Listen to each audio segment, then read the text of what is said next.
الله من شرور أنفسنا ومن سيئات أعمالنا من يهده الله فلا مضل له ومن يضلل فلا هادي له أشهد أن لا إله إلا الله وحده لا شريك له وأشهد أن محمدا عبده ورسوله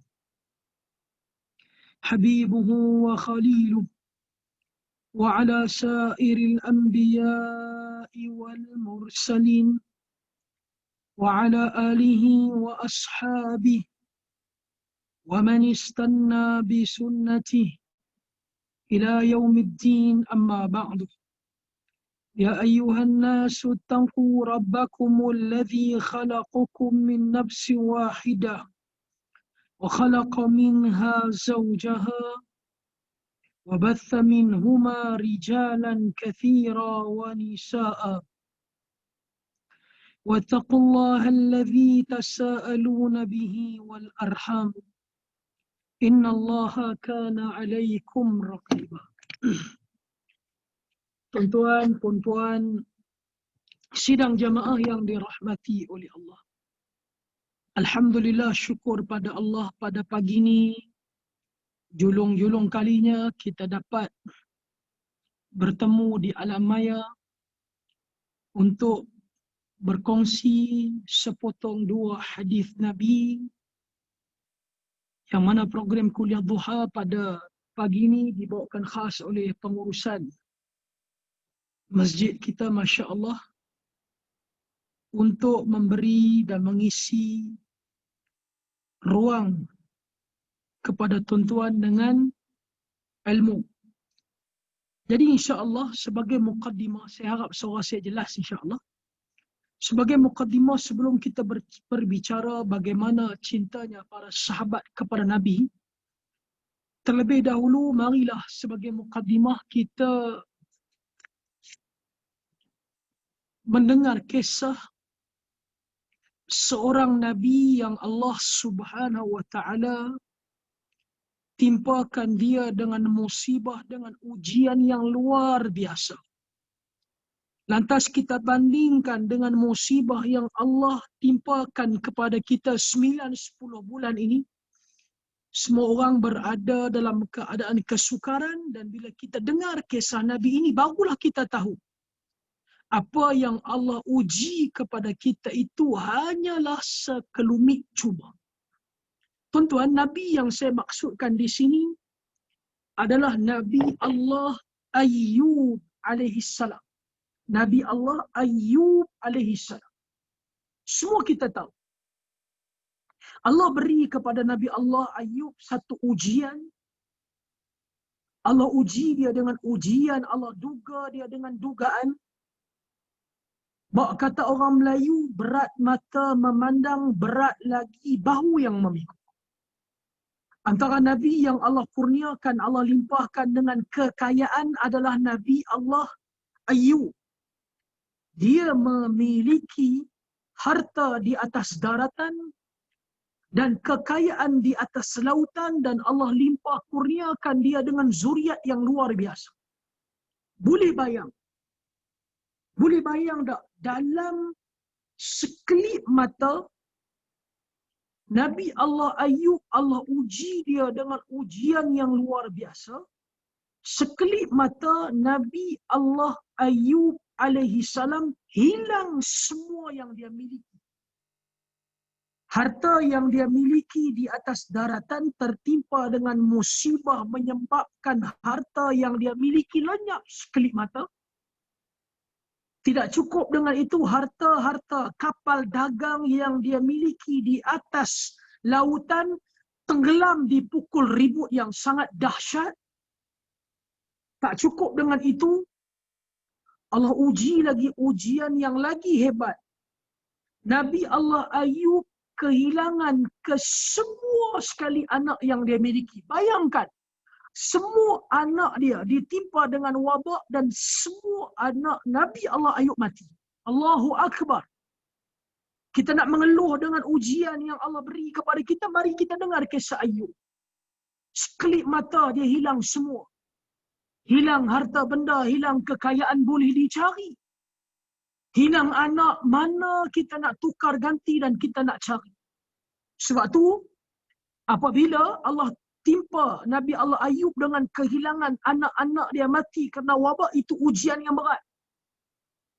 Kerana dalam kehidupan, tidak ada mak pak yang sanggup untuk melihat anak-anak dia dimandikan depan dia, dikafankan depan dia, apatah lagi dikebumikan depan dia.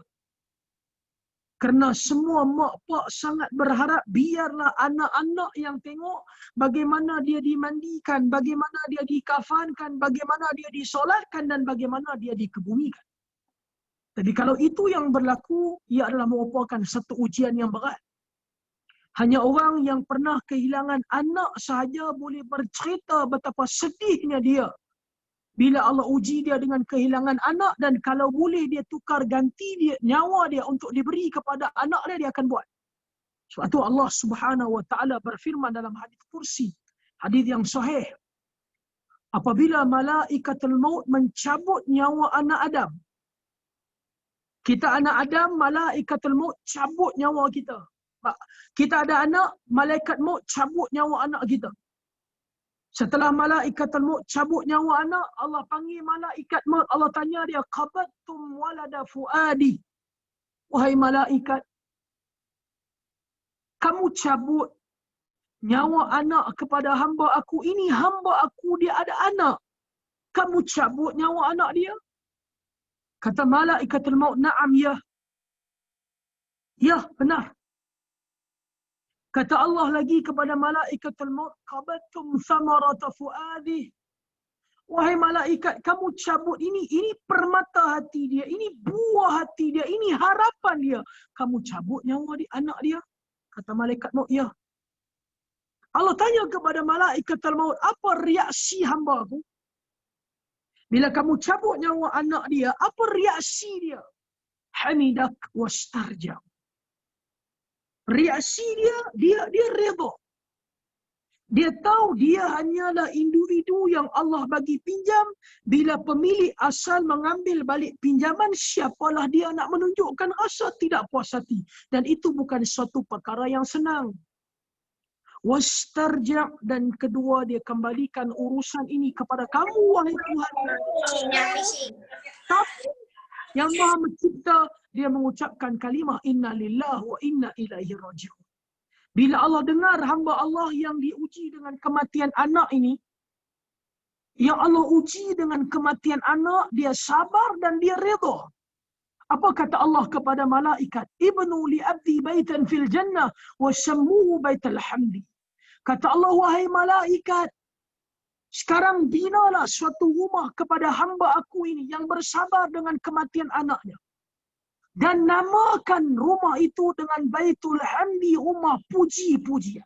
InsyaAllah, nanti kalau kita masuk dalam syurga Allah, kalau kita masuk dalam syurga Allah, bila kita lalu di depan rumah dalam syurga, rumah tu ada signboard tertulis Baitul Hamdi, rumah orang yang memuji Allah.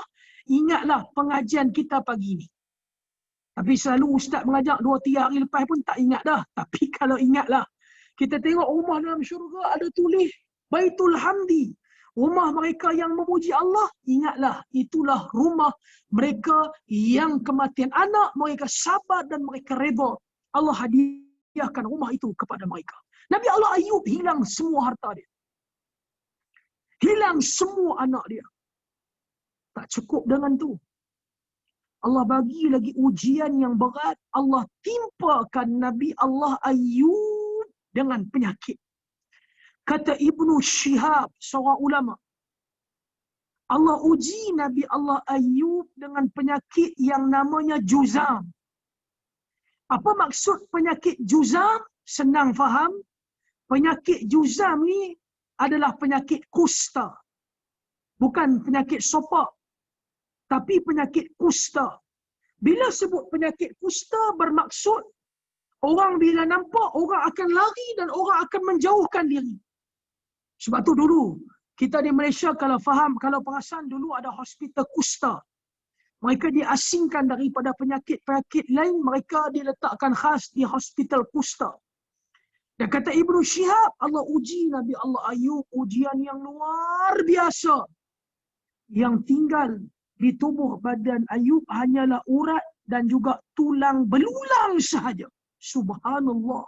Cuba tonton bayang. Seorang Nabi, Allah bagi ujian yang cukup berat. Hilang harta benda, hilang anak-anak, hilang kesihatan. Tapi apa yang disebut oleh Nabi Allah Ayub perlu kita belajar. Kerana hari ini Allah uji saya, uji tuan-tuan dan puan-puan tidaklah sehebat Allah uji Nabi Allah Ayub. Apa yang Nabi Allah Ayub sebut? Dia kata, Alhamdulillahilladzi huwa a'taha wa huwa akhadaha. Maha suci Allah. Segala pujian bagi Allah yang telah memberi aku semua nikmat.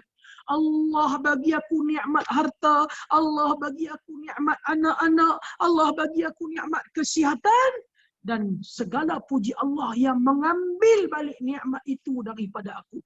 Siapalah Nabi Allah Ayub nak protes kepada Allah? Siapalah Nabi Allah Ayub nak tunjuk rasa tak puas hati kepada Allah? Dia hanya hamba Allah yang diberi pinjam dan dia diambil balik pinjaman oleh Allah. Dan apabila sampai satu detik dan saat Allah Subhanahu wa taala menguji pula Nabi Allah Ayub dengan isteri dia. Kata Ibnu Syihab, berapa lama Nabi Allah Ayub alaihissalam sakit? Tinggal tulang belulang dengan urat sahaja. Kata Ibnu Syihab, kurang lebih 18 tahun. Subhanallah.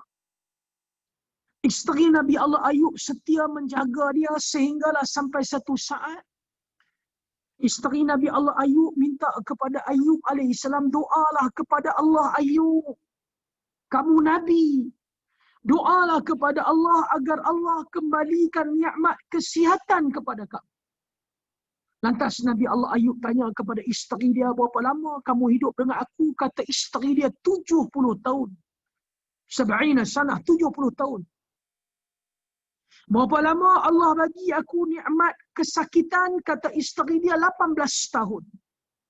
Kata Nabi Allah Ayub, aku malu nak minta dengan Allah agar Allah kembalikan nikmat kesihatan kepada aku. Kerana nikmat sihat yang aku kecapi selama 70 tahun lebih lama daripada nikmat sakit yang Allah bagi kepada aku yang hanya sekadar 18 tahun. Subhanallah. Tuan-tuan, perempuan. 9-10 bulan Allah timpa kita dengan musibah COVID-19. Ia tidak dapat melupakan nikmat yang pelbagai yang telah Allah limpahkan kepada kita. Mudah-mudahan Allah Subhanahu wa taala mengangkat musibah ini. Allah mengembalikan semula kepada kita ketenangan, kerukunan dan juga kedamaian insya-Allah. Baik. Pagi ini insya-Allah dalam masa yang ada insya-Allah. Pagi ini pagi yang sibuk. Ini program saya yang kedua pagi ini. Sebentar lagi saya ada satu lagi program. Cuma saya jarang guna StreamYard, selalu buat Facebook Live. Jadi pihak masjid pihak masjid kita agak sedikit advance. Nak bagi hanya fokus kepada tuan-tuan. So kita buat secara talian tapi menggunakan StreamYard. Kita nak cerita mengenai kisah bagaimana para sahabat Nabi mencintai Nabi. Kemudian kita compare dengan kita bandingkan dengan kita. Bukan nak suruh tuan-tuan jadi account save, bandingkan harga kami. Yang tu account save, bandingkan harga kami. Yang ni tidak, yang ni kita tengok para sahabat bagaimana mencintai Nabi.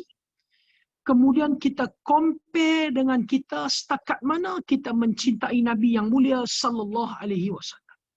Okey, saya nak bawa kisah hari ini seorang pahlawan dalam Islam yang nama pahlawan tersebut ialah Talha bin Ubaidillah.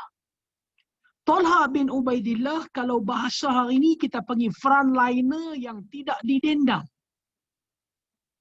Ketika mana meletusnya peperangan Badar. Semua orang tahu peperangan Badar kan? Peperangan Badar, peperangan pertama dalam Islam. Tentera Islam yang jumlahnya 300 orang lebih bertempur dengan tentera musuh yang jumlahnya 1,000 orang lebih. Dan luar biasa dalam peperangan ini, tentera Islam menang. Orang Islam sendiri tak sangka mereka boleh menang. Kafir Quraisy sendiri pun tak sangka mereka boleh kalah. Maaf, kita guna Zoom kan. Tadi saya guna StreamYard dengan Masjid Kelana Jaya. Kita guna Zoom, minta maaf. 300 orang boleh mengalahkan 1,000 orang lebih dalam peperangan ni, satu benda yang luar biasa.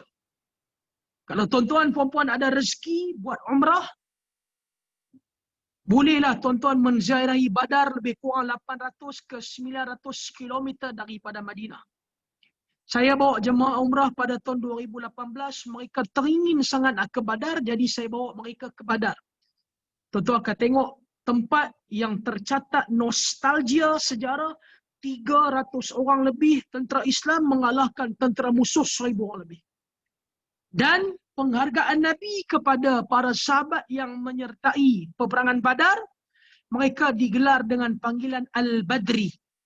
Semua yang menyertai peperangan Badar diberi gelaran Al-Badri, yang membawa maksud mereka semua yang menyertai peperangan Badar, semuanya dijamin syurga oleh Nabi. Selain daripada 10 orang yang Nabi mention masuk syurga, yang juga akan masuk syurga yang dijamin oleh Nabi, semua yang terlibat dalam peperangan Badar. Subhanallah. Nabi sendiri yang bagi jaminan. Apabila kafir Quraisy kalah dalam peperangan Badar, mereka membuat strategi perancangan yang agak lama untuk menepus kembali kekalahan mereka, sehinggalah tercetusnya peperangan kedua dalam Islam yang namanya peperangan Uhud. Peperangan Uhud semata-mata kafir Quraisy, mereka nak membalas dendam atas kekalahan mereka dalam peperangan Badar. Cuma bezanya dalam peperangan Badar, 1,000 orang lebih tentera musuh, 300 lebih tentera Islam. Dalam peperangan Uhud, kafir Quraisy mereka menyediakan bala tentera yang terbaik yang pernah terdapat dalam sejarah peperangan. Mereka menyediakan kurang lebih 3,000 orang bala tentera. Dahsyat. 3,000 orang lebih.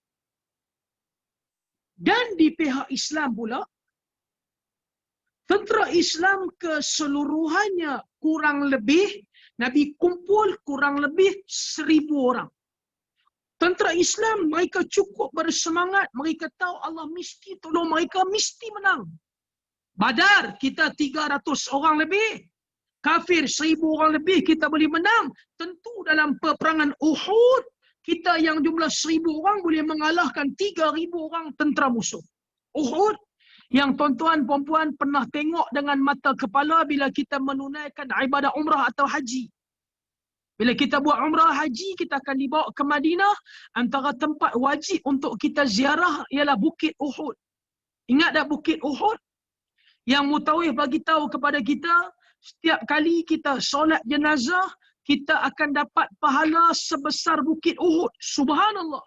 6-7 kilometer ukur lilit Bukit Uhud, kita angkat takbir, kita solat jenazah, itu pahala yang kita akan dapat.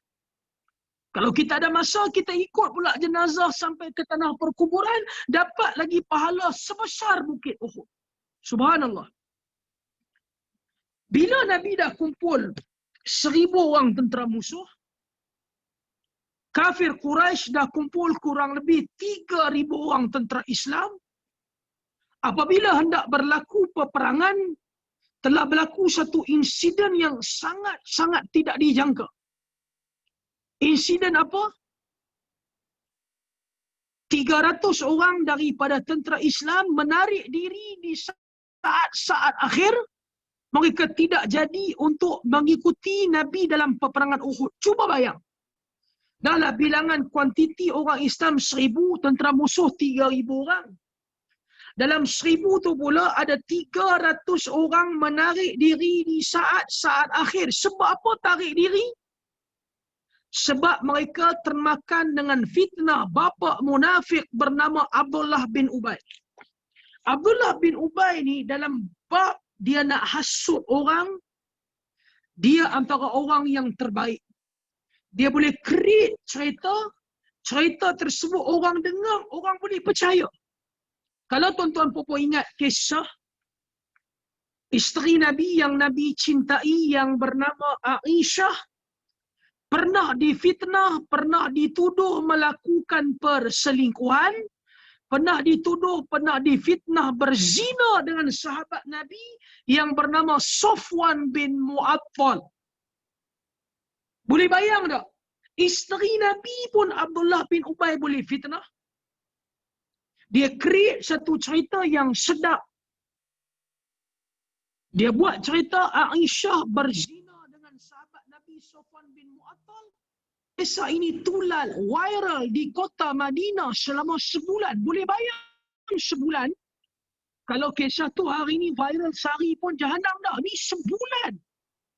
Mulut ke telinga, mulut ke telinga, mulut ke telinga. Sebulan orang tak bosan. Mereka terus menyebarkan fitnah Aisyah berzina dengan sahabat Nabi Safwan bin Mu'attal. Dan orang percaya. Dengan cerita yang dibuat oleh Abdullah bin Ubay ni, orang percaya. Sebab tu kalau Abdullah bin Ubay hidup hari ni, dia sudah dilantik untuk menjadi pengarah finas. Sebab dia pandai create cerita. Dia akan jadi pengarah filem yang baik. 300 orang tarik diri. Cuba bayang. Tarik diri di saat-saat akhir ni, subhanallah. Dahlah tentera Islam jumlahnya 1000 orang. 300 orang tarik diri, tinggal 700 orang sahaja. 700 nak bertempur dengan 3000 orang, satu kapasiti yang besar. Apa yang berlaku? 300 orang tetap menarik diri. Saya tak tahu nak ceritalah. Kita nak cari pengganti yang terbaik di saat-saat akhir bukan senang. Masjid kita anjurkan satu ceramah, contohnya Masjid Bandar Bukit Puchong, anjurkan satu ceramah, panggil satu ustaz selebriti. Panggil ustaz selebriti, nak booking ustaz ni dia bukan pakai PA, kena pakai apps. Masjid panggil seorang penceramah selebriti. Kena booking 3 bulan awal. Masjid panggil ustaz selebriti, kena booking 3 bulan awal. Bukan pakai PA dia, kena pakai apps. Dia suruh kita download apps di Google Play ataupun Play Store. Kita pun download, lepas tu kita pun boleh booking. Semua pakai sistem booking. Bila kita nak panggil dia ceramah, pukul berapa sampai pukul berapa. Kemudian pengangkutan dia macam mana, nak naik flight ke, flight pula kelas apa, ekonomi ke, business ke, first class ke, naik kereta ke, naik gerek ke. Yang lagi best ni, bawah tu pula ada 1 jam, payment 1,800, 1 jam 15 minit, 2,300, 1 jam setengah, 2,400. Jahanam punya ustaz. Lepas tu ada terma dan syarat, kalau pihak penganjur batalkan atau pihak ustaz batalkan, maka deposit 50% tu burn. Amboi, sedap kat dia. Cuba bayang, ustaz yang kita dah book pakai apps ni, saat-saat akhir dia tak boleh datang. Jenuh AJK nak cari ustaz pengganti yang setimpal. Tapi 7 orang tentera Islam ni cukup semangat. Sebab mereka dah tengok Allah bantu dalam peperangan Badar, Allah mesti tolong dalam peperangan Uhud. Dan Nabi sediakan pasukan yang paling baik yang ada dalam sejarah. Antaranya Nabi sediakan 50 orang sahabat yang diketuai oleh Abdullah bin Jubair. Dengar ni, saya tanya balik ni. Siapa tak boleh jawab, saya suruh berdiri. Nabi sediakan 50 orang pasukan pemanah yang terbaik yang diketuai oleh Abdullah bin Jubair. Pasukan pemanah, tuan-tuan perempuan dah tengok kan bukit pemanah ataupun Jabal Ar-Rumh di kota Madinah, dah tengok kan? Dah tengok kan? Kota Madinah tu bila kita pergi Uhud, ada bukit pemanah. Bukit pemanah tu asalnya bukit yang paling tinggi di Madinah. Maksudnya di Uhud tu bukit tu paling tinggi. Nabi tak 50 orang yang diketuai oleh Abdullah bin Jubair. Yang Nabi pilih pasukan pemanah ni, kalau orang lain dia ambil satu anak panah, dia tarik, dia lepas, Dia lepas boleh bunuh seorang musuh. Yang Nabi pilih pasukan pemanah ni, kekuatan dia bila dia tarik satu anak panah, dia lepas saja anak panah tu boleh tembus 2-3 orang musuh. Dahsyat. Diketuai oleh Abdullah bin Jubair, dan Nabi pesan kepada Abdullah bin Jubair dan juga semua tentera pasukan pemanah. Apapun yang berlaku, menang ataupun kalah, jangan sesiapa pun turun daripada bukit memanah ini. Kerana kamu adalah pasukan yang paling penting dalam peperangan ini. Dalam riwayat yang lain kata Nabi, walaupun kamu nampak kami punya jenazah bergelimpangan di bawah, dimakan oleh burung-burung pun jangan turun daripada bukit ini. Ini arahan Nabi. Maka berlakulah peperangan Uhud yang cukup sangat luar biasa. Bayangkan satu pertempuran yang epik. 3,000 orang tentera musuh berhadapan dengan 1,000 orang lebih. 3,000 orang tentera musuh berhadapan dengan 700 orang tentera Islam. Berlakulah peperangan luar biasa. Allahu Akbar. Bila orang Islam tolong agama Allah mesti tolong mereka. Daripada peringkat awal, Islam mendominasi peperangan ini. Sehinggalah kemenangan sudah berada dalam genggaman, hampir berada dalam genggaman. Musuh tengok kekuatan orang Islam yang luar biasa, menyebabkan musuh lari lintang pukang. Allah mesti tolong orang Islam. Tengok, pelajaran ni ambil elok-elok. Kita orang Islam berpecah belah, macam mana Allah nak tolong kita? Sedangkan orang kafir mereka bersatu walaupun mereka berlainan parti. Bila musuh lari lintang pukang meninggalkan Uhud, sahabat 50 orang yang duduk atas bukit pemanah yang Nabi dah pesan, apapun berlaku, jangan sesiapa turun daripada bukit ni. Atas kapasiti mereka sebagai manusia, mereka terlupa. Bila mereka nampak mereka berada di atas bukit, tempat yang strategik. Bila mereka tengok di bawah ni, musuh telah meninggalkan harta-harta musuh atas dasar manusia, kapasiti mereka sebagai manusia, mereka terlupa dengan larangan Nabi. 40 orang turun daripada bukit tersebut dan tinggallah 50 orang yang masih kekal di atas bukit tu. Sebab apa 40 orang ni turun? Sebab nampak di bawah harta. Kenapa para sahabat cinta kepada harta? Ya, manusia. Nabi kata, lau kana ibnu Adam wadiyan minadh dhahab. Kata Nabi, kita ni semua kalau kita ada kekayaan sebesar bukit Uhud tu semua emas. Nescaya kita nak ada satu lagi bukit sebesar bukit tu emas. Wa may yaklau fa'u ila turab, dia terlupa bila dia mati nanti tak ada apa-apa yang akan penuh dalam mulut dia melainkan tanah.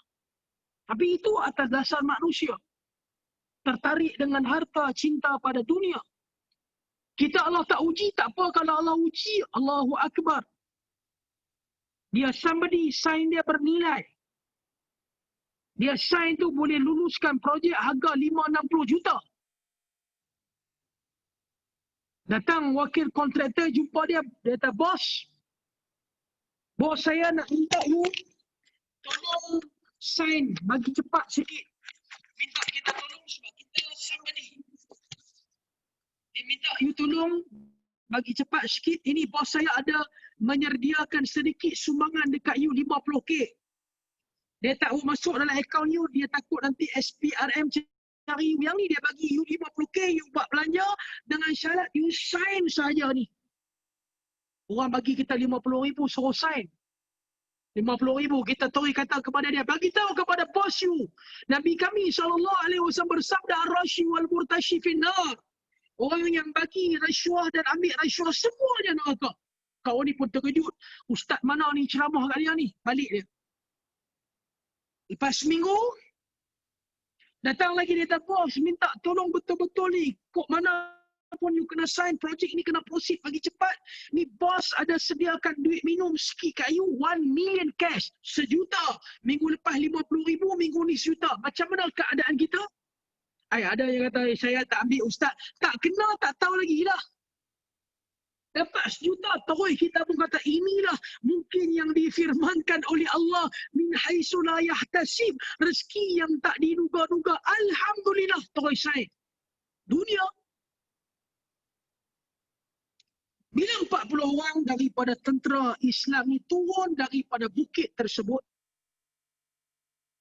bila mereka turun sahaja daripada bukit tersebut, 40 orang tinggal 10 orang. Khalid bin Walid masa ni belum Islam. Daripada jauh dia nampak bukit yang paling strategik ini sudah mula kosong. Dan dia nampak mereka mula turun daripada bukit tersebut sedangkan peperangan masih belum tamat. Apa yang Khalid bin Walid buat bila dia tengok tempat yang strategik ni mula kosong, dia mengetuai pasukan berkuda, dia buat U-turn, dia patah balik, dia attack, dia ambush. Hinggalah keadaan menjadi kelang kabut. Sejak berada di tahap kemenangan, di peringkat kemenangan, tiba-tiba kelang kabut sehinggalah tersebar bau berita Nabi telah dibunuh. Dan dalam perperangan Uhud ini juga Nabi kita SAW patah giginya. Lepas tu kalau orang tanya kepada kita, bagi tahu kepada mereka dalam Islam, tidak ada istilah kebal. Tidak ada istilah pakai azimat, pakai tangkal, gantung dekat tengkok, pakai dekat jari dan sebagainya. Tanya sebab apa? Dia kata yang ni azimat. No, agama tidak ajar benda ni. Tidak ada istilah ilmu kebal. Nabi sendiri pun patah gigi Nabi. Kalau ada istilah ilmu kebal, orang yang pertama kebal adalah Nabi kita yang mulia sallallahu alaihi wasallam.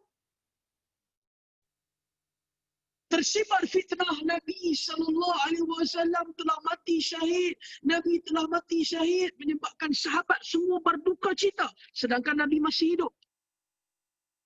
Musuh datang serang Nabi dan ketika inilah seorang frontliner yang saya nak cerita hari ini. Bagaimana cinta dan kasih dia kepada Nabi. Dan kita compare dengan kita yang selalu kata kita sayang dan kasih kepada Nabi. Sahabat ni nama dia apa? Nama dia Talhah bin Ubaidillah. Frontliner untuk peperangan Uhud. Bila dia nampak keadaan kelang kabut, kucar kacir, dia peluk Nabi sallallahu alaihi wasallam. Dia jadi galang ganti untuk mempertahankan Nabi. Kamu bunuhlah aku, kamu tikamlah aku. Jangan senjata kamu hinggap di tubuh badan Nabi kami yang mulia. Jangan senjata kamu hinggap di tubuh badan Nabi kami yang mulia sallallahu alaihi wasallam. Sehinggalah musuh datang menyerang dia bertubi-tubi. Dia pun manusia, akhirnya dia pun rebah ke bawah. Bila dia rebah ke bawah, tuan-tuan dengarlah, puan dengarlah kisah yang epik ini. Sahabat-sahabat yang lain datang nak peluk Nabi SAW. Bila nak peluk sahaja Nabi SAW, nak lindung Nabi, Nabi kata, tinggalkan aku, undur ila akhikum, tengoklah sahabat kamu, Talha bin Ubaidillah yang sudah jatuh ditikam musuh. Lantas para sahabat mendapatkan Talha bin Ubaidillah. Dan mereka dapati di tubuh badan dia ada 70 kesan tikaman musuh dan jari jemari dia putus. Sebab apa jari jemari dia putus? Kita jari jemari pun jadi keras dah, banyak pegang telefon. Jari jemari dia putus sebab ketika mana musuh datang nak bunuh Nabi, musuh nak hayunkan pedang, dia tahan dengan tangan dia, kena jari jemari dia putus. 70 kesan tikaman di tubuh badan dia dan juga jari jemari dia putus. Subhanallah.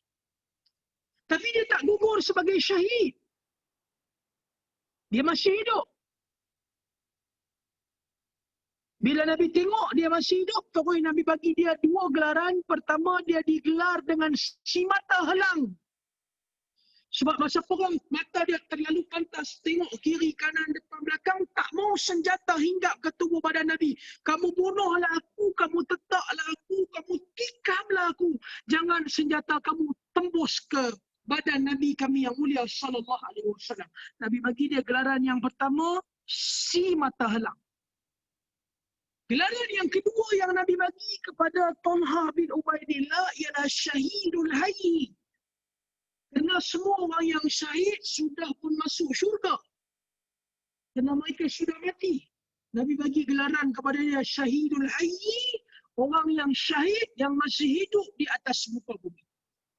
Maksud dia apa dia? Kata Nabi, kalau kamu nak tengok ahli syurga yang masih hidup, tengoklah Talha bin Ubaidillah. Nah, luar biasa para sahabat mempertahankan Nabi SAW.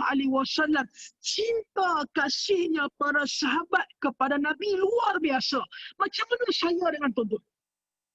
Kita baru sambut maulid Nabi yang kata kita sayang Nabi, kasih Nabi. Hari ini orang buat dekat agama kita lebih kurang. Apa perasaan kita kepada Nabi? Setakat mana cintanya kita kepada Nabi SAW? Ini satu benda yang perlu kita semua muhasabah. Perlu muhasabah. Demi untuk membuktikan kecintaan kita kepada Nabi SAW. Bila kita cinta pada Nabi, Nabi akan cinta kepada kita. Sebagaimana bila kita cinta kepada ahli keluarga kita, ahli keluarga kita akan cinta kepada kita. Sebab tu Aisyah sebut betapa cintanya Nabi SAW kepada Aisyah, Allah saja tahu. Allah saja tahu. Tak boleh digambarkan dengan perasaan ataupun tulisan. Luar biasa kecintaan mereka. Saya bawa contoh. Bila kita sayang ahli keluarga kita, ahli keluarga kita akan sayang kita. Bila kita sayang Nabi, Nabi akan sayang kita. Kata Sofia, isteri Nabi. Aku tak tahu nak ceritalah betapa Nabi sayang kat kami. Betapa Nabi kasihkan kami.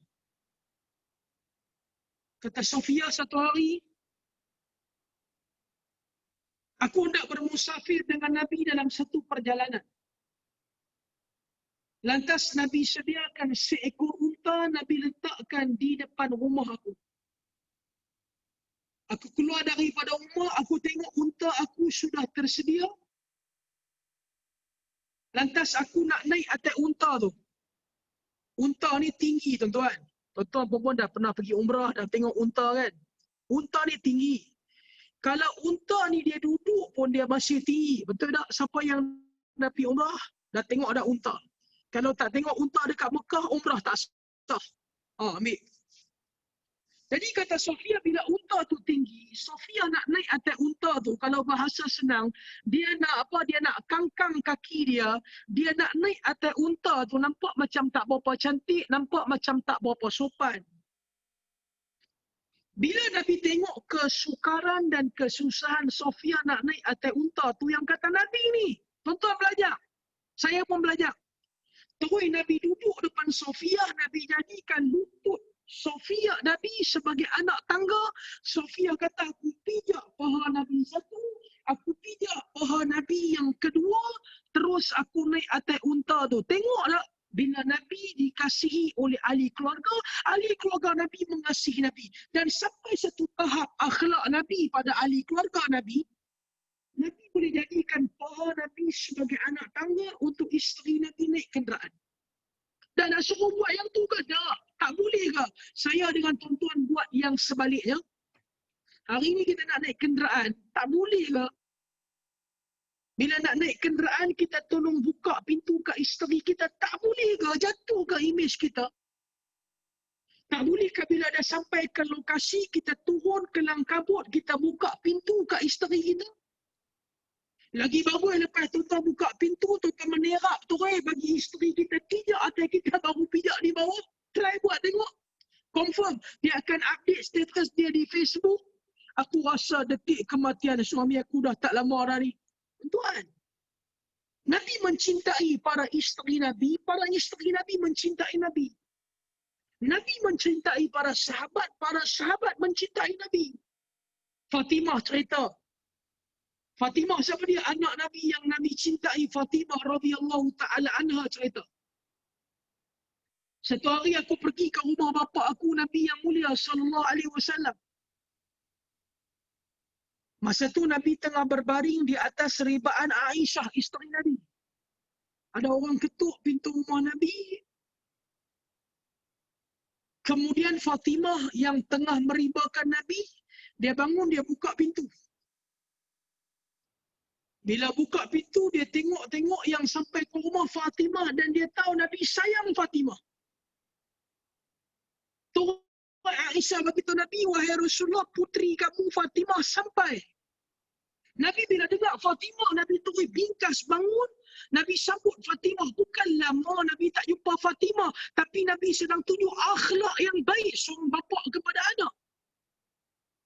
Nabi tengok Fatimah, Nabi angkat tangan, Nabi kata marhaba, marhaba binti, selamat datang anak perempuan aku. Bukan lama Nabi tak jumpa Fatimah.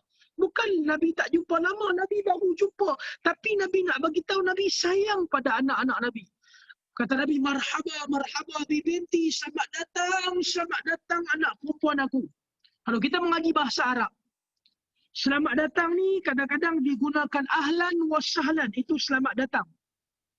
Tapi kita yang tahu bahasa Arab, bila orang kata kepada kita, Ustaz, ahlan wa sahlan ke tempat kami, kita rasa biasa. Tapi bila ada orang kata kepada kita, apa dia? Dia kata marhaban. Marhaban Ustaz ke tempat kami, kita akan rasa kita dihargai. Kalau kita ceramah, pengurusi kata ahlan wa sahlan Ustaz ke masjid kami, kita rasa biasa. Tapi kalau masjid kata marhaban Ustaz ke tempat kami, kita rasa kita diraikan. Apatah lagi lepas kuliah, pengurusi atau pihak ADK pula sediakan dekat penceramah nasi berani gam. Lagi rasa nak kena pergi ceramah kali kedua kat tempat tu. Nabi pun angkat tangan, ahlan, selamat datang anak perempuan aku. Nabi peluk Fatimah, Nabi cium Fatimah, Nabi ambil Fatimah letak di atas ribaan Nabi, dan masa ni Fatimah sudah berkahwin dan ada anak. Tuan-tuan, Nabi petunjuk paling baik. Nak suruh tuan-tuan buat yang tu ke? Ya. Anak kita katalah hari ni balik daripada UKM, pukul 6 sampai bagi loceng, isteri kita, bang, anak kita balik tu, ingat tak pagi ni kita mengaji apa dengan ustaz tadi? Ingat. Kita membuka pintu, angkat tangan, ahlan wa sahlan anak ayah, selamat datang ke rumah ayah. Anak tengok, dia kata, pak aku ni dia isap ganja ke, dia minum daun ketum ke. Jadi susah juga kalau tak faham. Tuan-tuan, para sahabat cukup mencintai Nabi. Macam mana saya dengan tuan-tuan? Ketika baru-baru ni orang buat lebih kurang dekat Nabi, orang lukis karikatur menghina Nabi dan sebagainya, apa yang kita buat? Sekadar menunjukkan ketidakpuasan hati kita?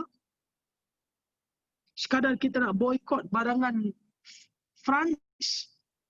Allahu Akbar. Itulah kita hari ini yang berhadapan dengan musibah iman senipis kulit bawah. Allah Subhanahu wa Ta'ala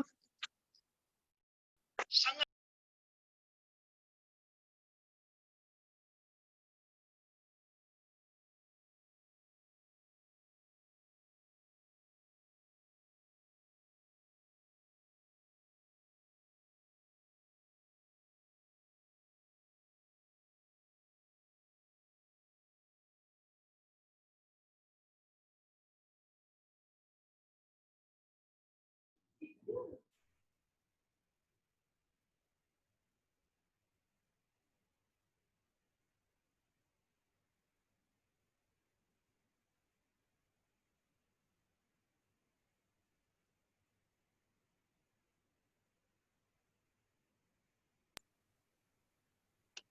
dengar ke?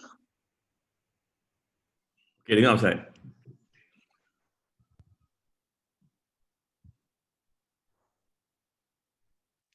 Dengar tak? Dengar Ustaz, dengar. Dengar ya? Ya, dengar. Okey, baik. Okey, kita ada 15 minit lagi. Kalau kita semua nak kasih kepada Nabi, bukan dengan setakat iman, bahkan kita nak bersama dengan Nabi SAW sampai dalam syurga. Nak berjiran dengan Nabi, berkasih sayang. Tuan-tuan boleh bayang tak? Masuk syurga ni satu benda yang besar. Boleh bayang tak? Bukan kata nak jumpa Nabi. Hari ini kalau mak dan ayah kita telah meninggal dunia berlalu pergi, kita pun tak tahu nanti pada hari kiamat nanti ada peluang tak untuk kita jumpa dengan mak dan ayah kita kembali? Kalau kita masuk syurga, mak dan ayah kita masuk syurga, kasih sayang akan bertaut kembali. Tapi kalau sebaliknya macam mana? Sekarang bukan kita nak cerita, nak jumpa dengan mak ayah kita dalam syurga. Tapi kita nak cerita dengan lebih bermakna, kita nak jumpa dengan insan yang dikasihi, yang kita dengar nama dia ribuan kali, yang kita berselawat kepada dia, yang malaikat pun mengucapkan salam kepada dia, Nabi SAW. Maka ambillah ayat terakhir surah Al-Kahfi, jadikan pedoman. Jadikan pedoman dan ambil pula syarah daripada Imam Ibnu Katsir pada ayat yang terakhir surah Al-Kahfi ini. Agar kita semua dapat bersama dengan Nabi SAW. Line saya tak berapa elok ni. Line saya tak berapa elok. Saya tengok ni dia punya line tidak stable. Saya cuba insya-Allah untuk stablekan line ni. Apa dia Allah sebut dalam surah Al-Kahfi? Kata Allah, "Faman kana yarju liqa'a rabbih falyamal 'amalan salihan wa la yusyrik bi'ibadati rabbih ahada." Kata Allah, sesiapa yang berharap untuk berjumpa dengan Allah. Berjumpa dengan Allah bila? Pada hari kiamat. Hari saya, tuan-tuan dan puan-puan, akan dibongkar keluar daripada kubur. Hari yang Allah kata, yauma yafirul mar'u min akhihi wa ummihi wa abihi wa sahibatihi wa banihi likulli imri'in minhum yauma idzin sya'nu yughni. Hari yang kita sebagai suami bila dibangunkan daripada kubur, kita akan lari meninggalkan isteri kita. Isteri kita akan lari meninggalkan kita. Hari mak dan ayah akan meninggalkan anak-anak, anak-anak akan meninggalkan pergi mak dan ayah. Tuan-tuan, hari ni anak-anak kita sakit 3-4 pagi, kita boleh dukung dia, bawa dia ke hospital. Tapi ada satu hari dia akan lari daripada kita, kita akan lari daripada dia. Kerana apa? Kerana semua kita dikejutkan dengan kegemparan hari kiamat. Hari ada manusia yang akan tenggelam peluhnya sampai ke betisnya, sampai ke pahanya. Ada yang tenggelam sampai ke pusatnya, ada lemas dalam peluhnya. Hari ini luar biasa. Kita terlupa semua, malaikat kita hanya fikirkan diri kita sahaja. Para ulama berbahas, adakah kita ingat kepada isteri, anak-anak, mak ayah kita, family kita? Kita ingat. Tapi ada benda yang perlu dan sangat penting, yang lebih penting ialah kita menyelamatkan diri kita terlebih dahulu. Kecuali dalam 3 keadaan, kata Nabi, kita takkan ingat apa-apa. Malaikat kita hanya fikir bagaimana keadaan kita. Aisyah tanya Nabi, bila? Nabi kata, pertama, apabila amalan saya, tuan-tuan, puan-puan, semua diletak di atas mizan, atas timbangan. Kita hanya fikir syurga, neraka. Syurga, neraka. Dan kita sangat berharap bila amalan kita diletak di atas penimbang mizan, amalan kebaikan kita lebih berat daripada dosa-dosa yang kita buat. Dan ketika itu, mungkin kita akan masuk syurga, kita akan masuk neraka. Kadang-kadang ada orang amalan kebaikan, kebajikan dia lagi banyak daripada dosa dia.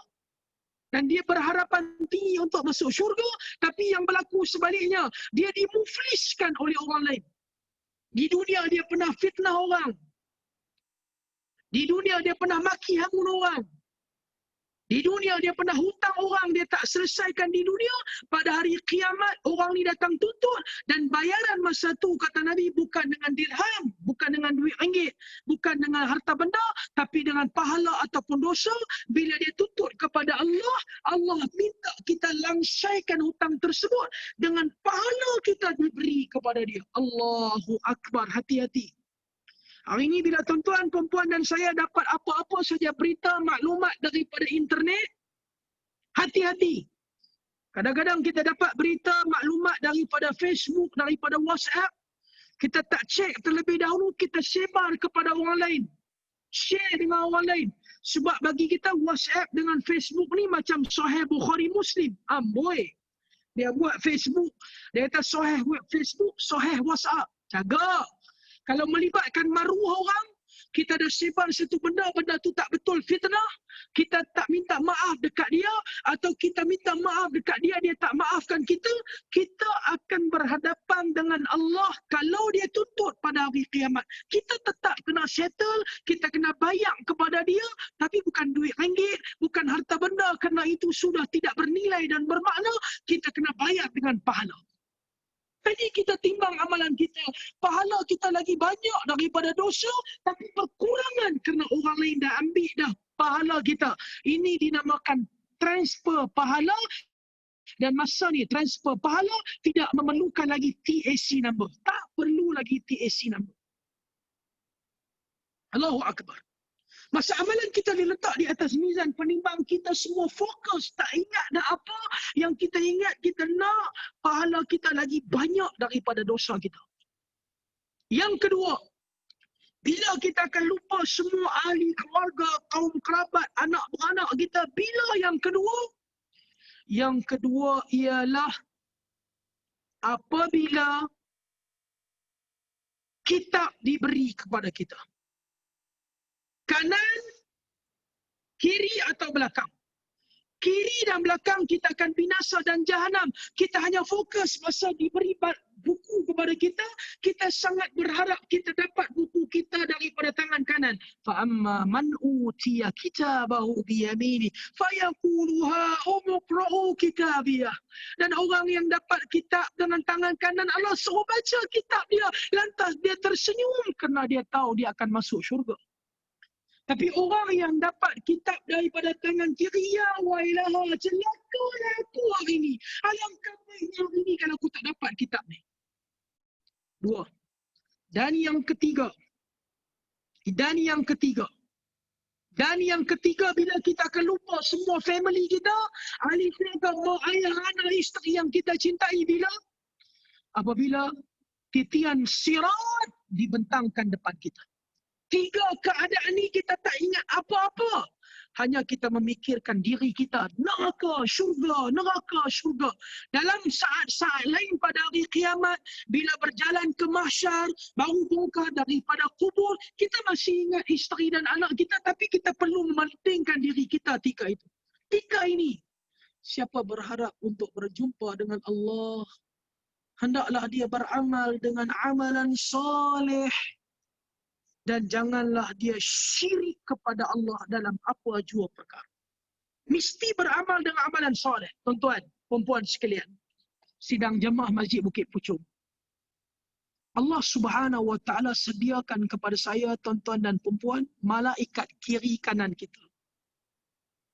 Malaikat ni dia tak ada waktu libur cuti. Dia tak ada hari dia MC. Dia akan kekal bersama dengan kita sehinggalah kita dikebumikan, baru dia berlalu pergi. Biarlah malaikat yang berada di sebelah kanan lebih banyak menulis pahala daripada malaikat yang berada di sebelah kiri yang banyak menulis dosa kita.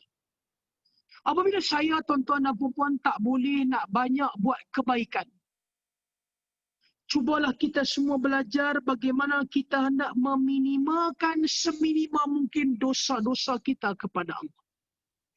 Siapa berharap nak jumpa Allah, pertama mestilah beramal dengan amalan soleh.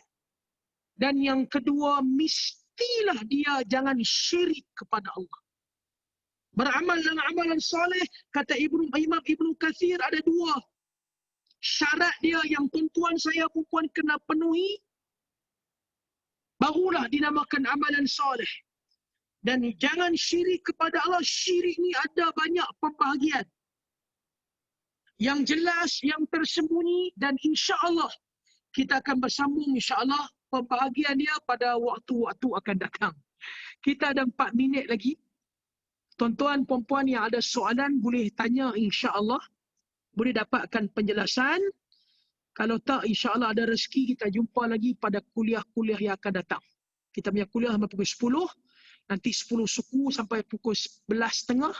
saya perlu pula menghadiri satu kuliah lagi di aplikasi lain pula insya-Allah. Okey, jemaah sekalian Masjid Bandar Bukit Puchong, ada soalan nak tanya satu dua silakan insya-Allah. Ada soalan tak? Orang Masjid Bukit Puchong ni semua cerdik-cerdik dah. Sepatutnya saya yang kena tanya soalan dekat tuan-tuan dan puan-puan, tuan-tuan puan-puan yang kena jawab sebenarnya. Ada tak soalan? Assalamualaikum Ustaz. Tak dengar lah, aku tak berapa dengar. Assalamualaikum Ustaz. Ustaz dengar? Assalamualaikum Ustaz. Ada masa nanti kita boleh sambung sesi yang seterusnya dengan apa yang disebut oleh Imam Ibn Kathir pada ayat terakhir surah Al-Kahfi. Cuma saya nak ingatkan kepada semua insya-Allah. Ada soalan Ustaz? Dengar dia? Ada soalan? Ada soalan? Ya. Okey, silakan. Sila Puan Starisa. Ya, saya ya. Okey, Assalamualaikum Ustaz dan Assalamualaikum semua yang mendengar usrah daripada Ustaz ni. Saya nak tanya Ustaz, macam mana ya kita nak tahu sesuatu yang menimpa kita tu adalah satu ujian ataupun satu kifarah? Okey, baik. Itu saja. Terima kasih Ustaz. Apa sahaja yang Allah timpakan kepada kita, kita mesti kembali kepada sepotong hadis Muslim. Dan ini adalah sikap dan sifat seorang mukmin. Kata baginda sallallahu alaihi wasallam, ajaban li amril mukmin, luar biasa orang yang beriman. Apa sahaja yang Allah timpakan kepada dia adalah kebaikan untuk dia. Apabila Allah uji dia dengan kesenangan, Allah uji dia dengan kemewahan, Allah uji dia dengan kegembiraan, syakar, dia bersyukur, alhamdulillah. Dia tak protes. Kerana dia tahu itu adalah nikmat. Dan apabila Allah Subhanahu wa taala uji dia dengan musibah, Allah uji dia dengan dugaan, Allah uji dia dengan kehilangan harta benda, kehilangan kerja dan sebagainya, maka dia tahu itu adalah ujian pertama untuk menghapuskan, mengkafarahkan dosa-dosa dia. Kemudian Allah Subhanahu wa taala akan lipat gantikan yang lebih baik daripada apa yang Allah ambil, dan reaksi dia bersyukur. Jadi kalau Allah uji kita, kita dapat dua-dua. Pertama, kita dapat ujian. Kedua, Allah kafarahkan kita. Dan kalau kita bersabar, Allah akan gantikan yang lebih baik daripada apa yang Allah ambil kepada kita.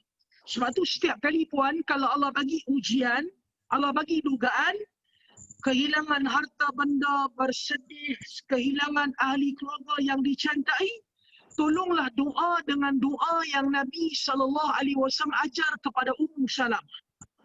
Ummu Salamah apabila kehilangan suami dia meninggal dunia. Suami dia sikit baik punya manusia. Kata orang utara, sikit baik punya manusia. Bila suami dia meninggal dunia, Nabi datang ziarah dia. Nabi ajar kepada dia doa, Allahumma ajurni fi musibati wa khlufli khairan minha. Ya Allah, ya Tuhan, tukar gantilah suami yang lebih baik daripada suami aku. Ya Allah, ya Tuhan, kamu ambil nyawa suami aku, bagilah ganjaran atas musibah yang ditimpa aku.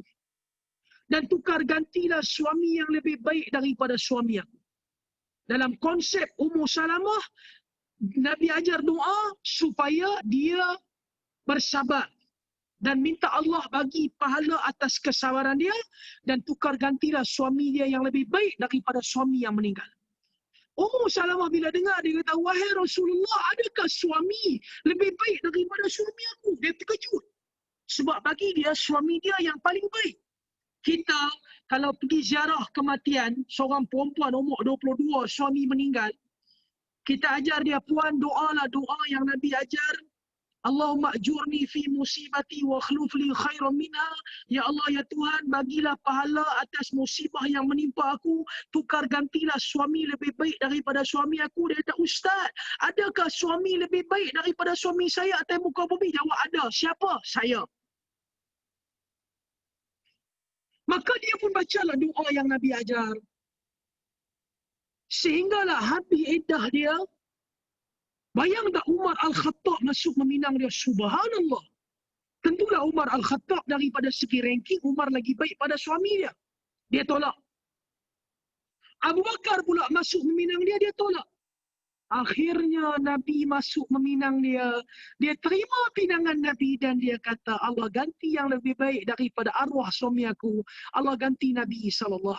Jadi bila musibah Allah bagi kepada kita, pertama, sabar. Kedua, tahulah itu kafarah yang Allah nak bagi kepada kita. Dan yang ketiga, yakinlah Allah akan gantikan yang lebih baik daripada apa yang Allah ambil kepada kita. Wallahu'alam. InsyaAllah cukup terakat tu. Terima kasih banyak-banyak atas perhatian. Terima kasih banyak-banyak atas jemputan. Masjid Bandar Bukit Puchong isi masa tuan-tuan perempuan jamaah mereka dengan majlis ilmu di atas talian. Ada masa nanti kita boleh jumpa lagi pada kuliah akan datang. Saya harap sangat suara saya jelas. Makeup saya pun masih lagi tidak luntur. InsyaAllah. Jumpa lagi. Terima kasih semua. Terima kasih puan. Terima kasih tuan-tuan sekalian. Mohon maaf ada terkasar bahasa, ada tersilap gaya. Apa yang kita kongsi ini mudah-mudahan dapat memberi manfaat. Subhanakallahu bihamdih. Asyhadu an la ilaha illa ant. Wa nastaghfiruka wa natubu ilaik. Assalamualaikum warahmatullahi wabarakatuh. Nanti boleh follow Facebook saya, cari Johari Abdul Wahab. Ada banyak kuliah saya di sana insya-Allah. Cari Johari bin Abdul Wahab. Ada banyak kuliah saya di sana. Jangan lupa juga berdoa agar Allah angkat semula musibah ini dan musibah ini tidak dikembalikan semula kepada kita. Allah kurniakan kita kedamaian, Allah kurniakan kita ketenangan dan Allah Subhanahu wa taala kurniakan kepada kita kerukunan. Allah uji kita dengan ujian yang besar. Ada yang kehilangan kerja, ada yang berhadapan dengan masalah nak bayar duit iuran sekolah anak dan sebagainya. Tapi apabila kita kenang nikmat yang lebih banyak yang Allah kurniakan kepada kita daripada musibah yang sekelumit, nescaya kita tidak ada hak untuk mengeluh ataupun tidak berpuas hati dengan Allah Maha Pencipta. Terima kasih tuan-tuan dan puan sekalian. Assalamualaikum warahmatullahi wabarakatuh. Wallahu a'lam. Waalaikumsalam warahmatullahi wabarakatuh. Salam. Ustaz.